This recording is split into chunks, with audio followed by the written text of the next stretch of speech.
Hello friends, இந்த வீடியோவில் வந்து பார்த்தீங்கன்னா, உங்கள் வீட்டில் வந்து ஷோகேஸ் இல்லைனாலும் வெறும் டிவியும் சவுண்ட் பாரையும் வச்சுமே எப்படி நம்ம அழகாக ஹாலை வந்து மாற்றிக்கலாம் அப்படின்றது தான்.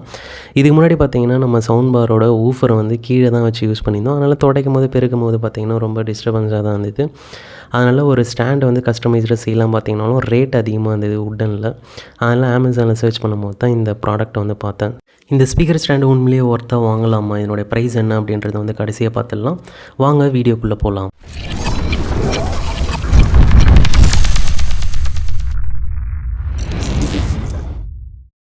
அன்பாக்ஸ் பண்ண பார்த்தீங்கன்னா, ஃபஸ்ட்டு உள்ளே வந்து ஒரு ஸ்ட்ரெயிட் ராடு அந்த வாலில் வந்து ஃபிக்ஸ் பண்ணுறது தான்.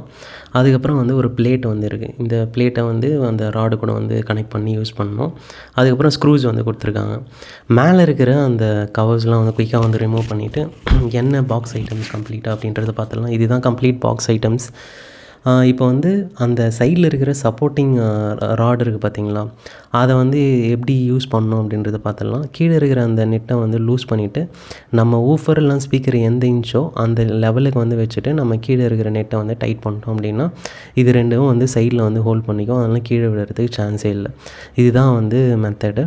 இப்போ வந்து நம்ம வாலில் ஃபிக்ஸ் பண்ணிடலாம். அதுக்கு முன்னாடி வந்து அந்த ஸ்ட்ரெயிட் ராடையும் வாலில் ஃபிக்ஸ் பண்ணுற அந்த ஸ்ட்ரெயிட் ராடையும் அந்த பிளேட்டையும் ஒன்றா வச்சு அந்த நெட்டு போட்டு டைட் பண்ணுற வேண்டியதுதான். அவ்வளோதான். இது வந்து ரொம்பவே சிம்பிள் தான்.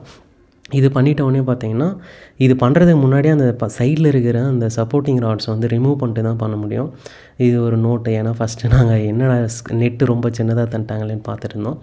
அப்புறமா தான் தெரிஞ்சது அந்த சப்போர்ட்டிங் ராட்ஸ் வந்து ரிமூவ் பண்ணிட்டு தான் வந்து அந்த நெட்டை வந்து போடணும். அதுக்கப்புறம் நெட்டை போட்டு சப்போர்ட்டிங் ராடை வந்து நம்ம போட்டு டைட் பண்ணியாச்சு எந்த ஸ்பீக்கரோட சைஸை வச்சு. இப்போ வாலில் வந்து வச்சு நம்ம மார்க் பண்ணிக்கிறோம் இந்த இது வந்து ஃபிக்ஸ் பண்ணுறதுக்காக. இப்போது பென்சில் வச்சு எல்லாமே வந்து மார்க் பண்ணியாச்சு. இப்போ ட்ரில் வச்சு வந்து ஹோல் போட்டுக்க வேண்டியதான் 4 இடத்துலையும். அவ்வளோதான், ஹோல் போட்டும் முடிச்சாச்சு. நெக்ஸ்ட்டு வந்து அந்த ஃபிஷர்ஸ் இருக்குது பார்த்தீங்களா, அது ஒவ்வொரு ஹோல்லையும் வந்து வச்சு ஃபிக்ஸ் பண்ணியாச்சு. இப்போ வந்து இந்த ஸ்டாண்டை வச்சுட்டு கார்னர் டு கார்னர் வந்து ஸ்க்ரூ பண்ணிடுறோம். அப்போ தான் வந்து சீக்கிரமாக அதை வந்து பிடிச்சிக்கும் அப்படின்றதுனால இந்த கார்னர், அது ஆப்போசிட் கார்னர். இப்போ வந்து 4த்துலேயும் வந்து போட்டுட்டு ஸ்க்ரூவை ஃபுல் டைட் வந்து வைக்க வேண்டியதான். அவ்வளோதான். ஃபிக்ஸிங் அசம்பிளிங் வந்து இவ்வளோ தாங்க, சிம்பிளாக வந்து முடிஞ்சிச்சு. இதுக்கு முன்னாடி நாங்கள் எப்படி யூஸ் பண்ணியிருந்தோம் அப்படின்னா, இது மாதிரி தான் கீழே வச்சு யூஸ் பண்ணியிருந்தோம். இது வந்து பிஃபோரு. இது ஆஃப்டர் வந்து எப்படி இருக்குன்னு நீங்களே வந்து பாருங்கள். எப்படி இந்த ஸ்டாண்டை வந்து வச்சதுக்கப்புறம் நல்லாவே இருக்குல்ல. உங்கள் கமெண்ட்டை வந்து பண்ணுங்கள், எப்படி நல்லா இருக்கா இல்லையா அப்படின்றது. இந்த ஸ்டாண்டை வந்து இப்படி தான் சீலிங்லேயே நம்ம வந்து இந்த ஹோம் தியேட்டர்லாம் வச்சுருக்கும் போது யூஸ் பண்ணிக்கலாம். கீழெல்லாம் விழாது, சப்போர்ட்டிங் ராடு இருக்கிறதுனால. அதனாலவே செம்ம யூஸ்ஃபுல்லாக தான் இருக்குது. எந்த குறையும் தெரியல. இரும்புன்றதுனால ஸ்ட்ராங்காகவும் இருக்குது.